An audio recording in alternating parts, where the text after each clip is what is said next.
Peace and blessings, everybody. Welcome to an episode of Political Street. I'm your community ambassador, Mr. Robin J. Anderson. All right. Before I get started, y'all know what it is. I gotta get my disclaimer first, because I don't, want no problems, right? Political Street is not a politically endorsing podcast. We're here for information purposes only. On Political Street, I interview business owners, community leaders, and our elected officials. All right. So with that being said, I have a young lady here. We met in passing. Shout out to Meek's Vegan Pizza. What's up, Meek? Yeah. Um, I was meeting with a young lady, Rashida Joy. What's up, Rashida? And we were, talking about some business ventures and whatnot. And so I actually saw you. You didn't know, but I saw you when I walked in because you were sitting to the left over there. Mm-hmm. And but I didn't know what was going. I just thought you was there having pizza. Who knows? Look, talking to Meek about business too. Right. So but either way, Miss Bryanna Bender, what's going on? What's going on? What's happening? I'm happy to be here. Thank you. I'm happy to have you. Happy to have you, man. Thank you. Before we get started, this is what I like to do. I get a background of who and what you are, Okay. and then go forward to where we are now. Let's do it. Okay? All right. So, and reason being because a lot of people who are in business or who not even who want to get started, sometimes they self-sabotage saying, oh, man, because I grew up this way, I can't do it. Or if I don't have this, this, and this. So that's why I do a background and then fast forward. All right? Okay. Where'd you grow up? Nashville, Tennessee. And then shortly after my father passed, my mom moved us to Texas. And so I've been in Texas since I was about 8, maybe, somewhere around that was there. What, like 10 years ago? 10 years. That's a smooth. I know you still getting carded at 20 something. Yeah, I do. I still get carded, and I'm like, okay, I'll right. take it. Yeah, so I've been in Texas most of my life. We grew up in Nashville, but kind of grew up in Fort Hood, Killeen area. I know And Fort Hood, then yeah. I spent most of my years in Houston, 13 years, and then now I'm back out by Austin. And when I say missing Houston, oh my gosh. So we're going to get back to that in a second. All right, so your high school, where'd you attend? I went to Killeen High School, but I only attended there very shortly. I ended up in San Marcos going to trade school. So I went to trade school for nursing, nursing assistant.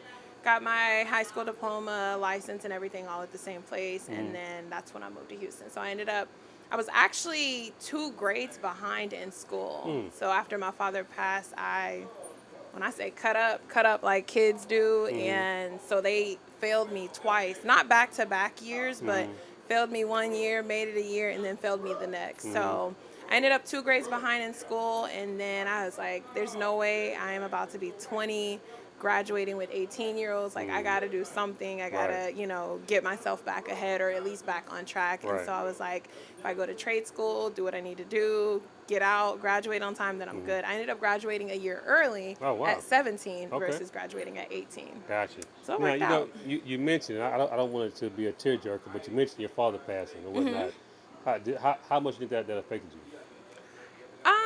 It affected me, I would say, a lot, but also my mom, she was a very strong woman. She protected us and cared for us. So it was like although he was missing out of the picture, she covered us so much to make us feel whole with him not being around. So shout out to Brianna's mom. My mom did her thing, and to this day she still does. She shows up. That's my girl. That's my twin right there. Yeah, I saw pictures. Y'all definitely twins. Twins, yeah. Definitely twins. So after trade school, where was Bryanna? Straight to Houston. Straight to Houston. I had no clue what I was doing in Houston. Just out here living, waitressing, doing all kind of restaurants, bars, wherever I could work, grocery stores, that's where I was working. And so then I was like, man, I need to figure out what I'm going to do. And I worked at the aquarium. I worked at State Farm, Cadillac management. Like, I've done multiple different things in multiple different areas. And I was like, I ain't happy. This ain't what I want to do. Is something still missing, even though I have really good job. I have a car, I have a house, I have my dogs, I have, I had everything I needed, and still something was missing. I was like, this is not what I want to do. So, but when you're at these jobs, what did you learn? You might be asking. Honestly, it taught me a lot of patience. I'm not a big patient person, so it taught me patience. When you're working for someone else, it's like one of the hardest things you can It is. do, I agree. because it's like their way, their rules, their Yep. you know, this is not about you at all. Right, straight up. So when it comes to supporting their business and putting them on the map, it's like, this ain't it. Yeah, So patience is a lot of it. and don't get me wrong, it's it's their vision. You Yeah. know what I'm saying? And I get it, but sometimes like I say it's just working for somebody else, man. It's just it's not for people who are very alpha minded, for lack of a better word. You know what I mean? And so, but no, but you do learn certain things. Like I say, you learn patience, you learn team building, you learn all the back office stuff to when you start your own business. If you go that route, how to run and whatnot. So, Yeah. but which job actually stood out to you the most? Oh, you actually that laugh. So I have two of them that actually stood out to me the most. My very first one that I really loved was State Farm.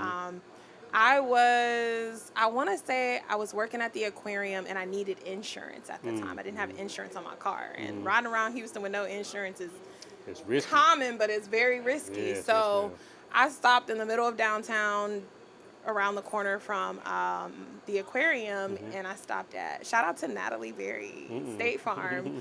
I asked, you know, like, what is it like? You know, is it hard to work here? And she was like, nah, we got you. We'll train you. We'll get you in your classes. We pay for it. We do this. We do that. And I got hired on. And when I tell you, that woman, to this day, I actually still have insurance through her, and we still have like a really good, you know, relationship. That's what's you know, up. so she got me in. I was there for a couple years, and I had issues with my car, so I actually ended up trying to transfer, which didn't work out, but she took care of me when That's I was what's up. there. So it was like when someone gives you a chance, you reward them with, you know, you reward them. Yeah, for I know sure. what you mean. Yeah, you reward them with your consistency, for lack of Yes, a better word. I You know was- what I mean? I was- So yeah, just being there for them, and that means a thank you. Yeah, I got Yeah. you. All right. So State Farm is because you really have to be anchored in because it's almost like you're an entrepreneur. Yeah. Yeah, everything's you're calling them, you're trying to get them in, you're trying to get them signed up, switched over, whatever the case is. Life insurance, auto, car, house, home, you know, it's multiple different areas of insurance that you're working out of. And so it's like you know a couple of them, but through your process of working there, they build you on to sell more, to make more money. And Yeah, most definitely. I get it. it's- I get it. it was a game changer for me, I'll say that. You know, so this brings me to our point to why you're here. So when was your first animal? Which first pet did you have? Oh my gosh. When I was a kid, my dad had dogs, we had ducks, we had birds. We had a bunch of different animals as a kid.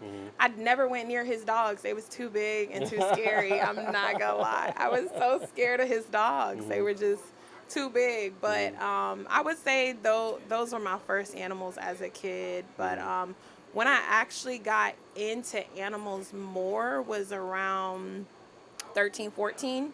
I lived in a very small apartment complex. It was like 3 buildings. Oh, wow. And they loved me in the neighborhood, and you know, the little complex, you know, I would watch people's cats when they would go out of town. You know, they saw me coming back and forth from school. I would watch people's dogs, walk them after school. You know, I would just take care of their animals whenever they needed it. And so it felt good to be needed, but also to love animals who love you back. Gotcha. And, you know, it was one of probably the greatest things that I had ever did as a teenager, because it built me up for, you know, what I'm doing today. So, and shout out to Mama D, because her animals, they loved me so much. I used to dance with her dogs. Like, we had a good time. She would buy me honey buns all the time. Yeah. It was like a family, you know, for the people that, you know, needed me or wanted me around to be, you know, take care of their animals. So, Gotcha. it was amazing. And that was in Nashville. no, that was actually here in Texas. Okay, gotcha. Yeah. Okay, gotcha. I think Fort Hood. And clean, yep. Clean, gotcha. Yeah. I mean, Fort Hood. I mean, it's a interesting city over there. You know, it's Yeah. I've gone through there twice. You know, but I hadn't just I just drove through. We There didn't ain't left. nothing out there. It's nothing, It's yeah. small. It's, you know, everybody cousins and brothers and aunties and uncles, but it's a really small town, you know, military town. So if you ain't got nothing to do with military, I wouldn't know why you would be there. I'll tell you off camera while I was there. You know. Okay. So anyway, so when did you get the entrepreneur bug to actually start your business? I have never liked nobody telling me what to do. And it's been hard growing up because, in school you have to follow rules. You have to abide by their way. And I never liked the next person's way. And so growing up, I always wanted to make money. I chose working over sports when I was in middle school. Well, going into high school. Yeah. Wow. And so at that point, I was like, yeah, if I'm gonna choose working over sports, it's up from here. And so working obviously for other people, I was like, look, I don't like to follow rules anyway. I might as well start my own thing and figure out where I'm going from here. But I didn't start Sweets for Sweet Pets immediately. So that's what I was going to ask you. Well, so what did you get into first? So this was 2014, I want to say, somewhere around there, 2014, 2015. I actually started a house cleaning company with a friend of mine, and we blew that thing up. We, made a lot of money. We gained so many, clientele. Like, our clientele was crazy. Like, we were booked every day, all day.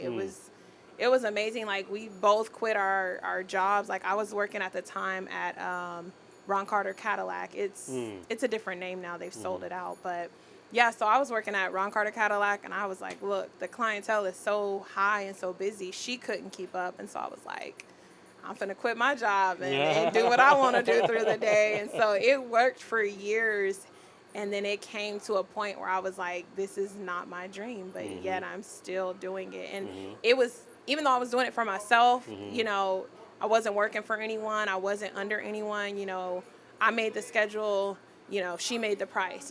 She did this is what we're going to clean like. And I did, so we had our roles in it. And I was doing it. And I got burnt out. I was like, I don't want to do it no more. Man, it's time consuming. It really is, man. You really have to put a lot of hours in, and it's like you're getting paid literally by the minute. You know what I mean? So if you're in there past an hour, you're losing money. You know what I mean? So I get it. So, but you mentioned Sweets for Sweet Sweet Pets. So tell me about it.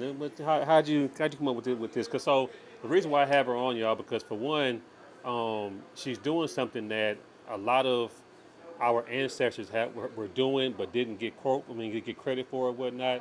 She's getting this thing patented, y'all. But I'm gonna let her talk about what it is. So what is it? Tell everybody what's going on. So Sweets for Sweet Pets is a digital dog suite where modern pet parents can literally take care of their animal with the click of a button. So convenience is everything these days. It is. Your animals are your everything. They're family to most of us. And so back in 2020, when when shit got crazy or whatever, I was like, look, I'm already doing what I want to do on my own time, but it's not my dream. I was like, I sat down with myself, talked to God. I was like, what do I need to do to, to pursue me, to pursue what makes me happy, to pursue, something that I'm going to be comfortable with doing forever.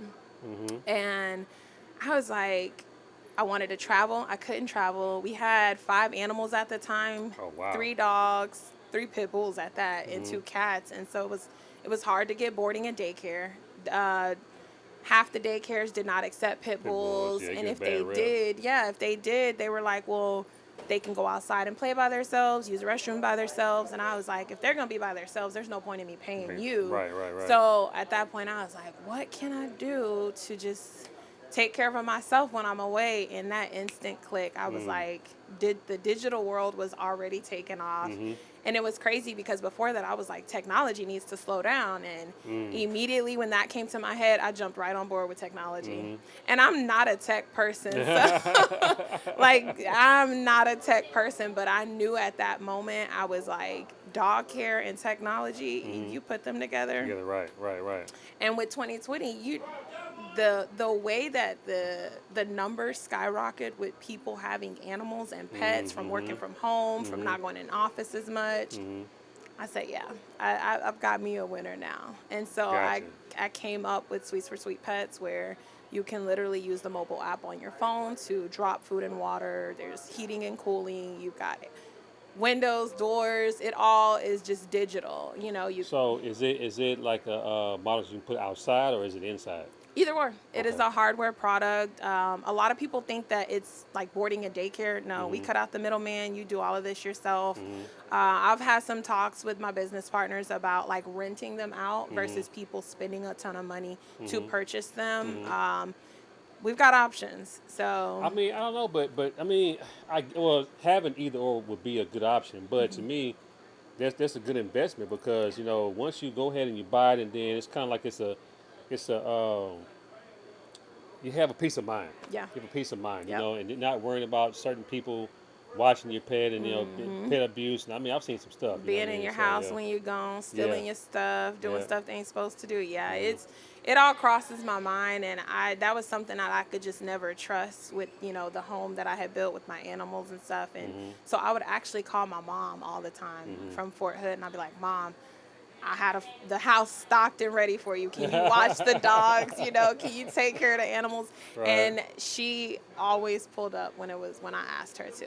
Mm-hmm. She always pulled up. So I love Mama. Mm-hmm. She gonna get it done if she can do it. And Right. so in the meantime, it was like, all right, I'm calling my mom for this, but I'm also about to build a product to take care of all of this so we can Mm-hmm. cut all this, Mm-hmm. middleman, boarding a daycare, spending all this money.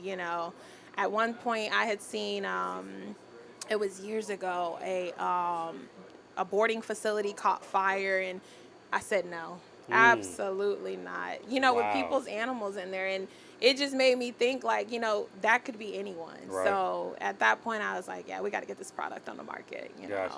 Now, how big is it?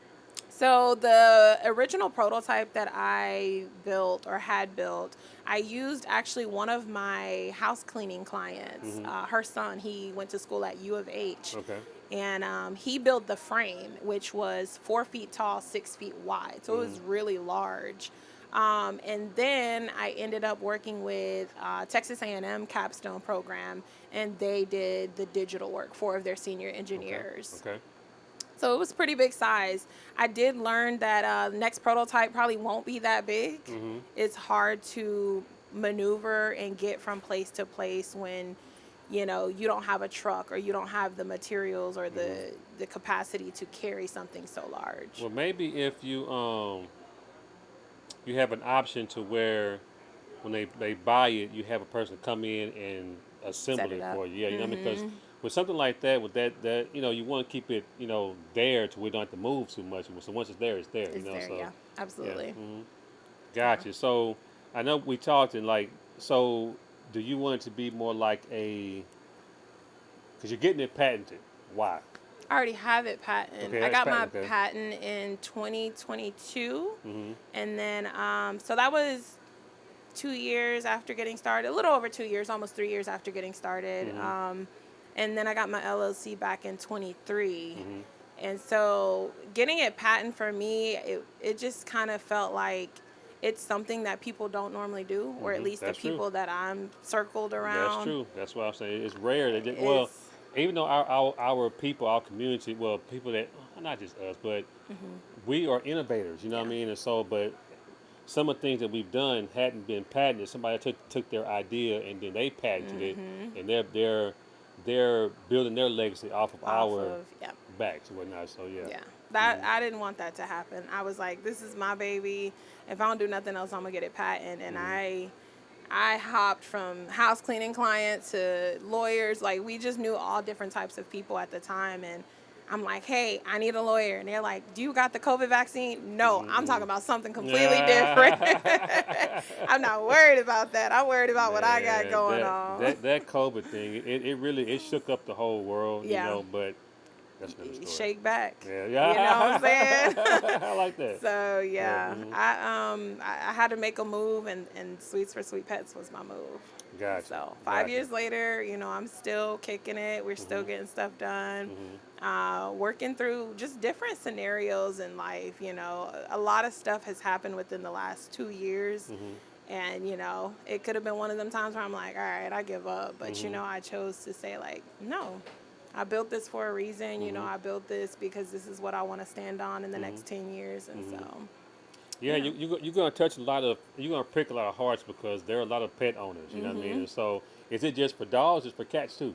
Cats too. Okay. So, Cats are too frisky, man. You gotta be watched. You gotta watch them. They mess you around and know, be controlling their own. You know. mostly for dogs, but if you have a cat that's trained, by all means, go ahead. I've had people on social media ask, "Can I put my husband in this dog?"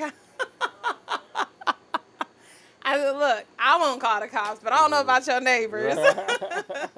That's crazy. But yeah, mostly for dogs though. Mostly for dogs. We tried to go the farm route, but farms have their way of things already. So I said my focus is mostly dogs because Gotcha. that's the common animal that people would have. Yeah, because I saw one of the prototypes, and then I saw how you had some artificial grass.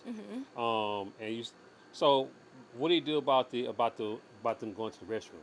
So the automated waste system, that is digital as well. So it's based off of sensors and monitors. When they step on it, it's ready to take whatever they do. When they release, it's ready to flush and clean itself. Even the dog crap too? Yeah, it's Wow. it's supposed to be as convenient as possible. Trap smell, trap, the odor and stuff. So when you come back to release that however you do, it's not such a hassle. Like, all right, I gotta pick this up, I gotta clean up this, mop up the floor because it's on the floor now. So I ain't gonna lie, that's why I mean so I don't walk my dog, y'all, because I don't have the capacity to walk behind my dog.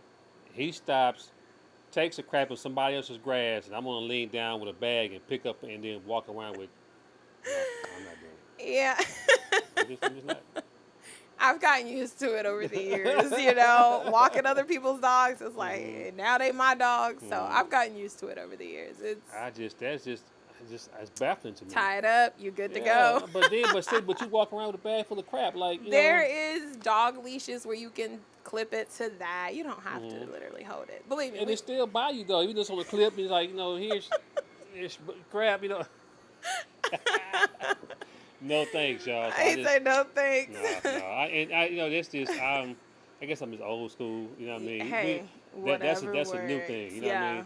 But in hindsight, though, I don't like when I see other people when I'm more in the yard and I know my dog wasn't up here and I see dog crap. I'm like, man, who did it? Who didn't pick it up? Who did it? You know what I mean? So yeah. Anyway, so have a self cleaning dog increment get rid of. So. How much food can be stored in the actual food release? So we originally came up with about a week's worth of food. Wow. And that's just based off of the convenience. How often, if you go and drop food twice or 3 times a day, however many times you feed your dog. I feed my dogs twice a day. So it's like, okay, if I'm dropping food enough for twice a day in there and then a week's worth, that gives me all week to not have to touch it, to not have to refill it, to not have to even think about it. Now, when the sensor goes off on my phone, food low, whether that's Thursday, Friday, Saturday, or Sunday, whenever you refill it, then you refill it. But the convenience of just not having to get up every morning or every afternoon, for people who work from home, maybe you get home late from work and you're not able to even feed your dog at 6 o'clock when it's dinner time. It makes it convenient to drop the food from your phone and go about your night. No, I do. I agree. It makes it very convenient, but what about the water?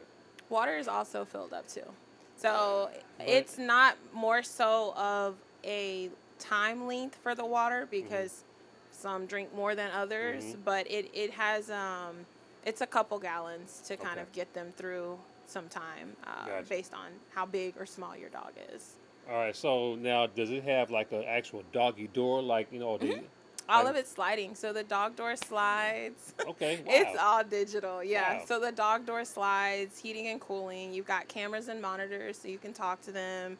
They can watch little doggy shows or TV. They can see you on the monitor when you pull it up. It's like a mini dog's oasis. Like they could just live there free.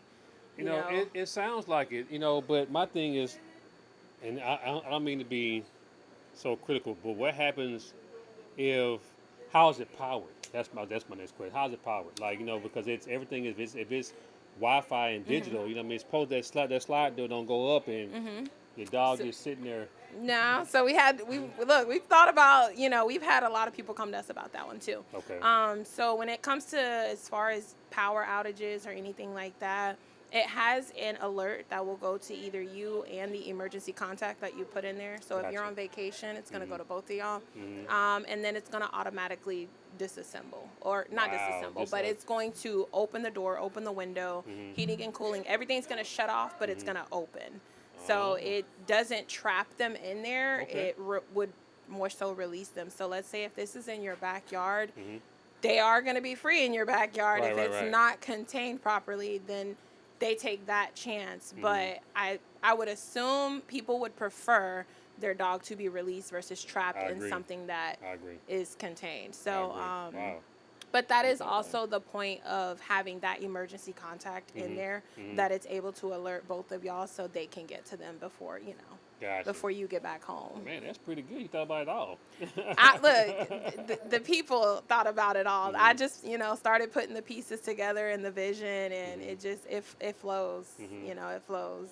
Gotcha. Now, are you doing like these dog shows, pet shows? What are you gonna call when they go and they have like like how they show a dog doing the tricks, they run around the thing and jump this and jump that. My pit bull bark too much. She gonna scare people, but she is one of the sweetest. I did have 3 pit bulls, but I lost my 2 boys back in January. So just Nova now, my sweet princess. She's 8. She barks a lot, but she is the sweetest. She goes to dog parks, and the people are like terrified when she walks in. But pit bulls are something. Because of their build.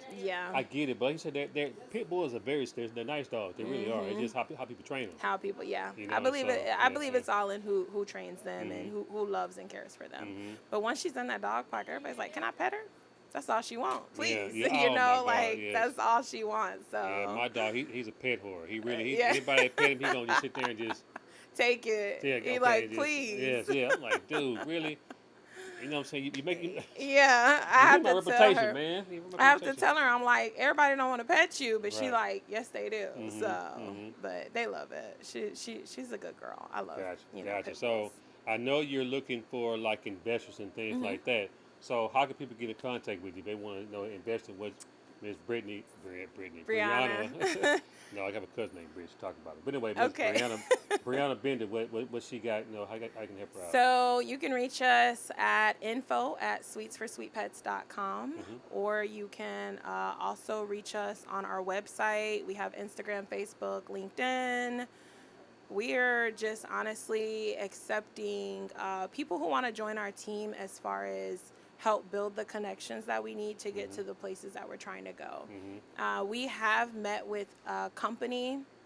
I won't mention their name now. Don't do it. Don't give me a shout out until they take behind you. Yeah, we met with a company who actually wants to take us from prototype number 2 all the way to manufacturing. Wow. And so I met with them actually earlier this year, and we talked. We got to meet with the CEO, and they were just kind of like, "We love the product. Where are your investors?" And I'm like, "I'm on it. I'm looking for them." So, and hopefully they looking for me too. It ain't hopefully they are. Yeah. So I am my team. My team is out in Atlanta, so it's a little hard to always be together, but we do have meetings. We kind of keep focus on where we're at, where we're going, how we're going to get there. Gotcha. Kind of like a 3-month quarterly kind of thing. Makes sense. Makes a lot of sense. Yeah. But we're actively looking for investors. We've done some grants this year. We've just trying to put ourselves out there on the map. Do it, man. Do it. But this is rare. You know what I mean? And so if it was easy, everybody'd be doing it. Yeah. You know what I'm saying? Yeah, everybody be doing it. Everybody would have it done already. Yeah. So if you have anything that's you want to impart on a business owner or somebody who want to just get started, what would you say to them? Consistency, dedication, blood, sweat, tears. You're going to cry. I'm telling you. You're going to cry through the process, Man.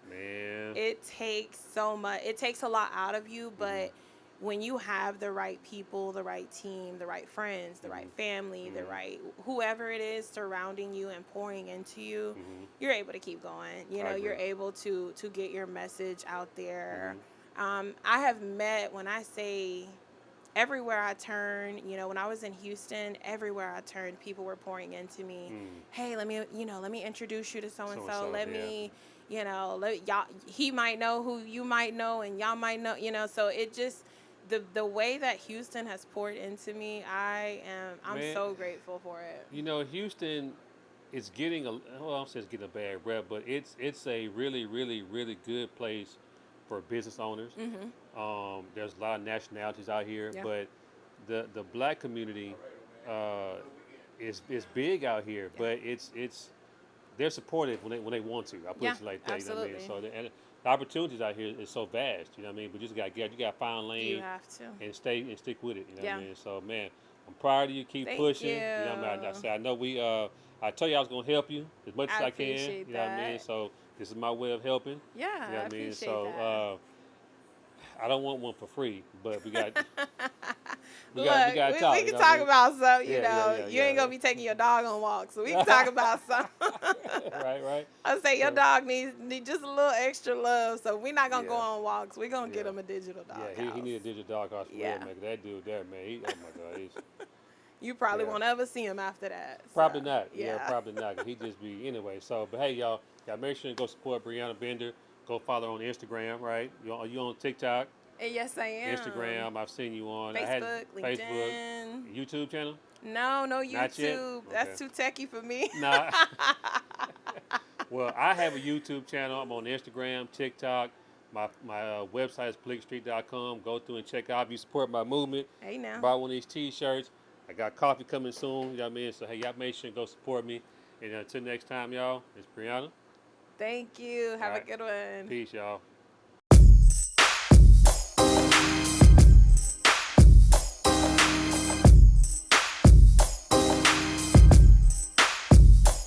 Definitely want to give a shout out to Political Street, man. That's one of the coldest names you can have. Because we out here in these streets, but these politics is trickling down, so it's all intertwined, man. So we got to figure out how to work it the way we work. So shout out to Political Street.